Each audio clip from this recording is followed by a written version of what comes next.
હું મંજુલા ખત્રી બરોડાથી. મારા સાસુ 103 વર્ષના છે અને 3 વર્ષથી પથારીમાં છે.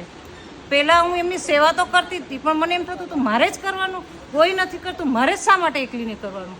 પણ બાપુના વિડીયો દરરોજ વિડીયો જોઈને મને અંદરથી એવો ભાવ થયો કે બાપુ આટલા બધા વડીલોની સેવા કરે. આપણું તો એક જ માવતર છે, એની જ આપણે સેવા કરવાની. તો અંદરથી ભાવથી હું એમની દિવસ રાત ખૂબ જ સેવા કરું છું અને મને એમ થાય છે કે જ્યાં સુધી હવે છે ત્યાં સુધી એમની સેવા હું જ કરીશ, એમને ક્યાંય જવાની. વાહ ભાઈ વાહ, વાહ ભાઈ વાહ. એટલે આવી પ્રેરણા અમને તમારા વિડીયો જોઈને મળે. વાહ ભાઈ વાહ.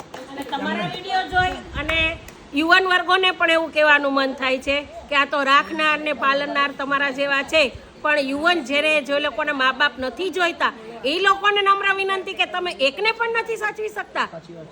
આ તો આટલા બધા વડીલોને સાચવે છે, તો યુવાન વર્ગોને પણ એવું એની પોતાની જવાબદારી છે કે પોતાના મા બાપને પોતે સાચવે.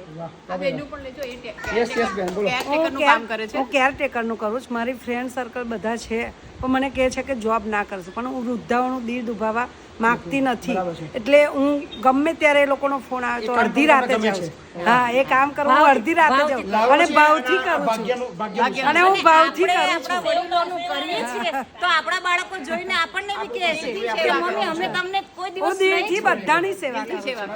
આપણા બાળકોને એવી પ્રેરણા મળે. એમના સાસુનું જી જી જી. મારા સાસુએ 2012ના છે પેરાલિસિસ. 2012 પેરાલિસિસ છે. હું નોન સ્ટોપ ડેલી વાહ. રાત દિવસ એમની સાથે રહું છું અને એમનું કરું છું. મારા હસબન્ડ મરી લોકોએ ગયા શીખવાની જરૂર છે. તમારા હસબન્ડ નથી નથી. 2021માં મરી ગયા છે મારા સાસુ. 2 છોકરા છે મારા. તો તમારા સાસુ તમે આજીવી રાખો. મારા સાસુનું કરું છું. ખૂબ સરસ. પણ તમે આશીર્વાદ આપજો કે હવે સ્વસ્થ રહે. મારા સ્વસ્થ રહેશે અને તમે બસ હવે આવા જ એક દાખલાઓ ભારતને ગુજરાતના લોકોને આલજો હા, કે આપણા ઘરની અંદર જે બી વડીલ હોય એને સાચવવાની જવાબદારી આપણી છે. આપણી જ છે. બરાબર ને? Thank you. છોકરાઓને વિનંતી કે દરેકના મા બાપને સાચવે આવી. બરાબર છે. તમારા થકી પ્રેરણા મળે છે.